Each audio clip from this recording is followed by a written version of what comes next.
The retail landscape is shifting fast, and a massive household name is officially feeling the pressure.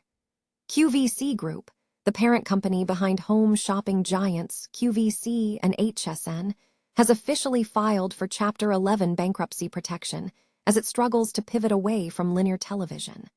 The company is now moving under court supervision to restructure operations, hoping to emerge within 90 days as they fight to stay relevant against the rise of TikTok Shop and social media creators.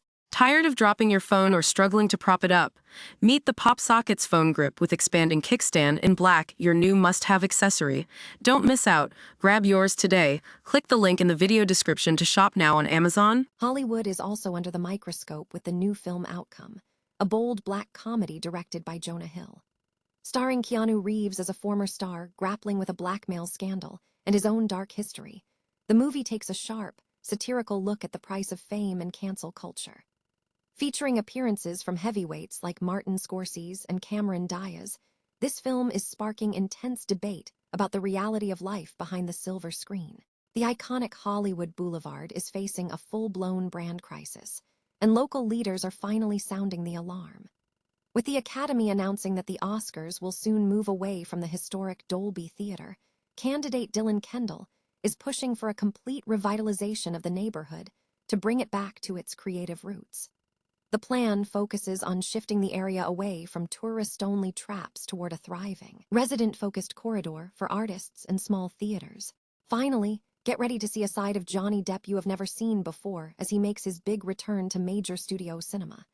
Depp took the stage at CinemaCon to reveal his transformation into the legendary Ebenezer Scrooge for the upcoming film Ebenezer, A Christmas Carol.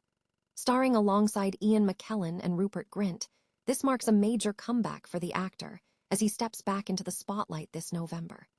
Make sure to like this video, subscribe to the channel, and hit that notification bell so you never miss an update.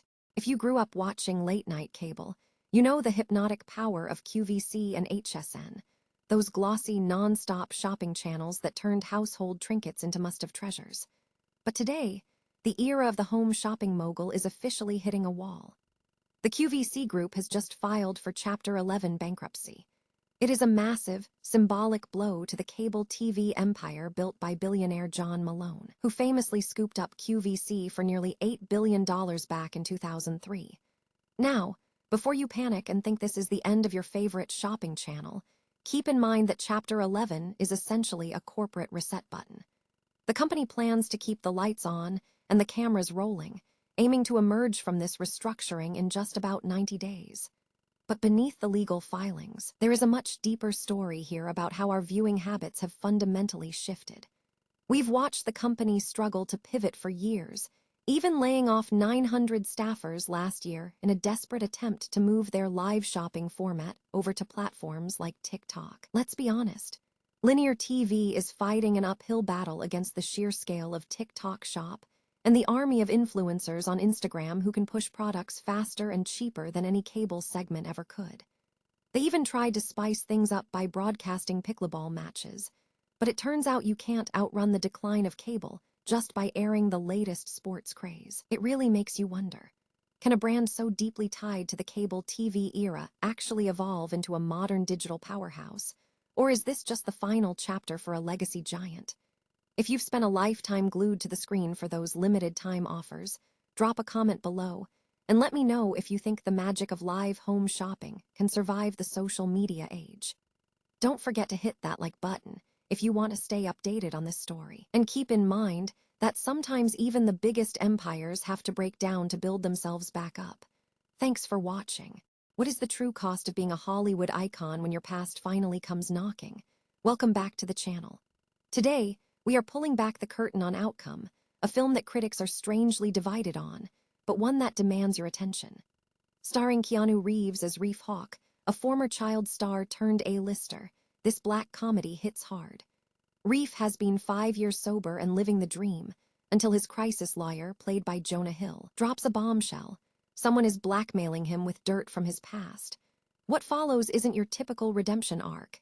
It's a frantic, often hilarious, and deeply uncomfortable journey as Reef tries to make amends with the people he wronged during his darkest days. And the list is long, starting with his first manager, played by none other than Martin Scorsese. It's wild to see Reeves, an actor we all love to love, playing a man so wrapped up in his own reflection that he struggles to see the damage he's actually done. There is a lot of buzz about why this film is getting mixed reviews, and I suspect it's because we don't like seeing our idols stripped of their luster. We want the movie star, not the flawed human. Jonah Hill, who also co-wrote the screenplay, crafts a biting satire here, turning over the rocks of celebrity culture to see what crawls out, including a hilarious, cynical turn by soap legend Susan Lucci as Reef's mother, who only wants an apology if it makes for good reality TV. Is it perfect? Maybe not. But it is an incredibly candid look at the panic of cancel culture and the ego-driven nature of fame. It's a film that asks us if we can truly move on from the versions of ourselves we'd rather forget. If you appreciate cinema that isn't afraid to make you squirm while laughing, add Outcome to your watch list on Apple TV right now. So, do you think we are too hard on celebrities when they stumble, or is it just the price of admission for fame? Drop a comment below and let me know your take. And if you enjoyed this deep dive, don't forget to hit that subscribe button for more honest takes on the films you need to see. Until next time, keep watching.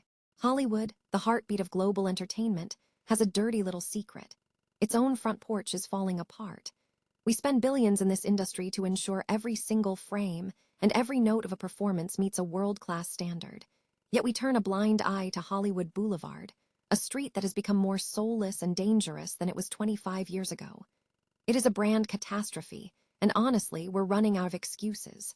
I'm Dylan Kendall, and having spent 3 decades living, working, and building in this neighborhood, from tending bar in the 90s to managing the rights for the Hollywood sign, I've seen this decline firsthand.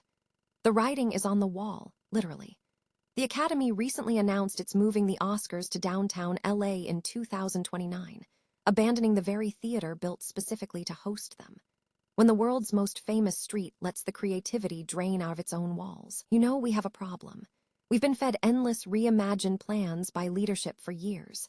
Glossy brochures and beautiful renderings that go straight to a shelf to collect dust because nobody wants to do the hard, unglamorous work of challenging the status quo. The fundamental flaw: we treat design like a magic bullet.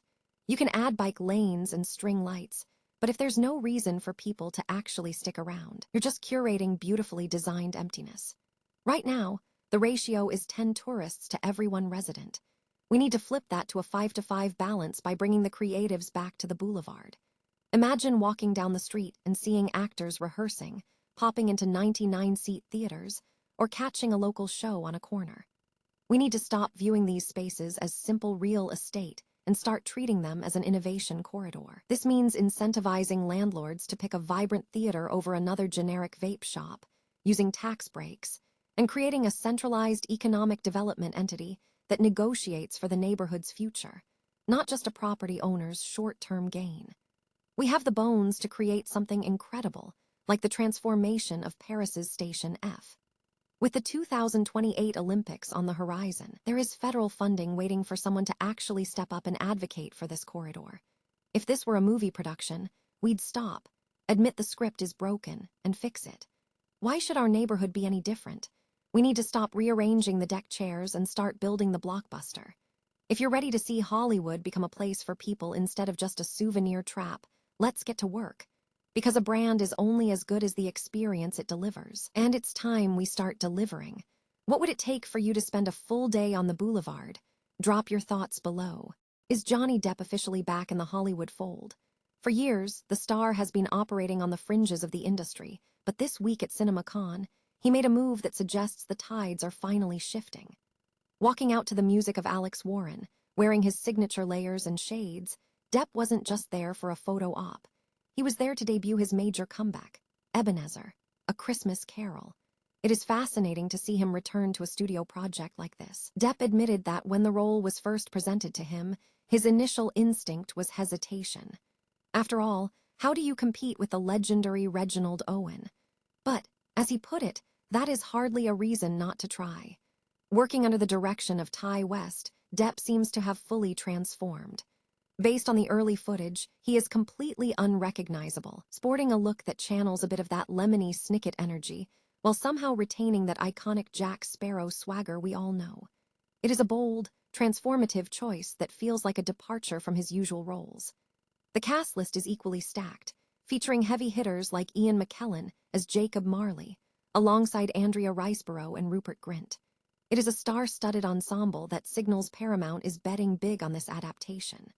For fans, this marks his first major studio return since his 2018 exit from the Fantastic Beasts franchise. After years of legal battles, negative headlines, and a pivot toward international independent cinema like Jean Dewberry, Depp's presence here feels like a bridge being rebuilt between the actor and the mainstream machine. He has claimed in the past that he doesn't think about Hollywood and doesn't feel the need to be boycotted, but seeing him back on that stage suggests he still has plenty of stories left to tell. Ebenezer hits theaters on November 13, and it is going to be incredibly telling to see how audiences respond to this new chapter. Do you think this is a true return to form for Depp, or is he just getting started? Let me know your thoughts in the comments below, and don't forget to hit that subscribe button for more updates on the biggest films coming your way. Sometimes, the ghosts of the past are exactly what you need to reshape your future.